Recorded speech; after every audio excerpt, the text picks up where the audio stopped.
एक बड़ा अजीब केस आया जिसमें एक बच्चा था। अभी अभी कॉलेज में एडमिशन लिया था। वो आकर बोला कि मुझे डिप्रेशन हो गया है।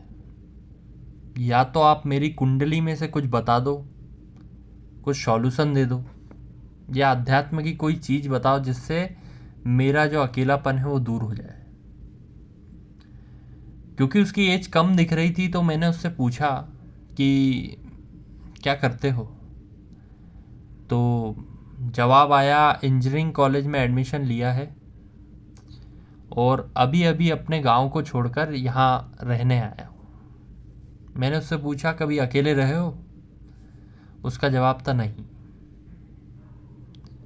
बचपन से लेके 17-18 साल तक लगभग वो परिवार के साथ में रहा। मतलब हम सभी रहते हैं।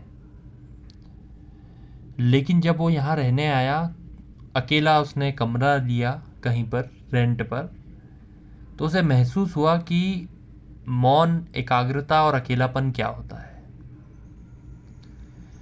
शायद सभी लोग ऐसी परिस्थिति में जब पहुंचते हैं तो वो घबरा जाते हैं। उन्हें लगता है कि मैं तो अकेला हो गया, क्योंकि घर में आदत होती है मम्मी की कि सुबह कोई उठा दे, पापा उठा दे, भाई बहन खेल रहे हैं, कोई पालतू जानवर है उसके साथ हम खेल रहे हैं, दादा दादी सुबह उठ गए या टीवी चल रहा है, पड़ोसी आ गए। अब शहर में वो नितांत अकेला। अब आप सोचेंगे ये कहानी मैं आपको क्यों बता रहा हूँ, क्योंकि यहाँ से ही आपको पता चलेगा कि मौन का अर्थ क्या होता है और इंसान कब समझता है इसकी अहमियत को। क्योंकि सामान्य जीवन में हम या तो खुद बोलते हैं या दूसरे के बोले हुए को सुनते हैं। खुद बोल रहे होते हैं तब भी खुद भी सुन रहे होते हैं। मतलब मुंह से ज़्यादा हमारा कान काम कर रहा होता है। अब बार बार किसी की आवाज़ बार बार हमारे कान में पड़ रही है तो हमको मनोरंजन लगता है। लेकिन किसी परिस्थितिवश कभी अकेले हो जाते हैं घर में, या लंबा समय अकेला बिताना पड़ता है, तो लोगों को बड़ा बोझिल लगता है।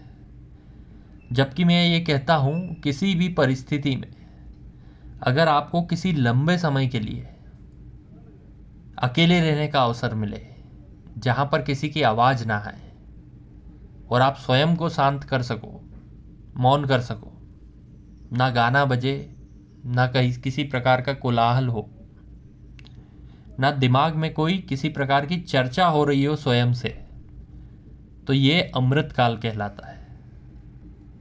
जो लोग कहते हैं कि ध्यान नहीं लगता, तो ध्यान नहीं लगने की शुरुआत भी यहीं से होती है कि हम स्वयं को शांत नहीं कर पाते। आप खुद सोचें, अगर आप बैठे हैं पार्क में जाके कि मैं ध्यान लगाऊंगा, और कोई 3-4 लोग आपके आसपास बैठ के पूरा परिवार फैमिली प्लानिंग ही कर रहे हैं, इसके रिश्तेदार ने ये किया, उसके रिश्तेदार ने वो किया, दुकान में ये हो गया, मार्केट में ये चल रहा है, तो क्या आपको ध्यान लगेगा? नहीं। तो हम स्वयं के साथ भी यही करते हैं। मगर अंतर क्या होता है, वहाँ 3-4 लोग बैठे हैं तो हम उन पे दोष डाल देते हैं, अकेले में स्वयं पे दोष डाल नहीं पाते। जबकि समस्या यह है कि अकेले में हम खुद भी बोल रहे हैं। तो ये जो अमृत काल होता है जिसमें आपको अकेले रहने का अवसर मिलता है, तो इसे दुर्भाग्य ना माने और मन में कुलबुलाहट ना लाएं। स्वयं को शांत करने की कोशिश करें, और यही समय होता है जिसमें आपको मौन भी मिलता है, अकेलापन भी मिलता है, और आप स्वयं को ढूंढ सकते हैं, देख सकते हैं।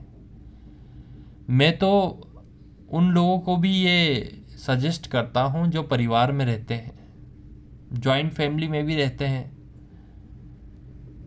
कम से कम परिवार के एक सदस्य को कुछ समय एक कमरा होना चाहिए जिसमें अकेले बिताना चाहिए। स्वयं को ढूंढने की कोशिश करना चाहिए। और मौन सबसे बड़ा सहायक होता है स्वयं को ढूंढने में। अगर आप भी ध्यान लगाना चाहते हैं, स्वयं को ढूंढना चाहते हैं, तो मौन का अभ्यास जरूर करें।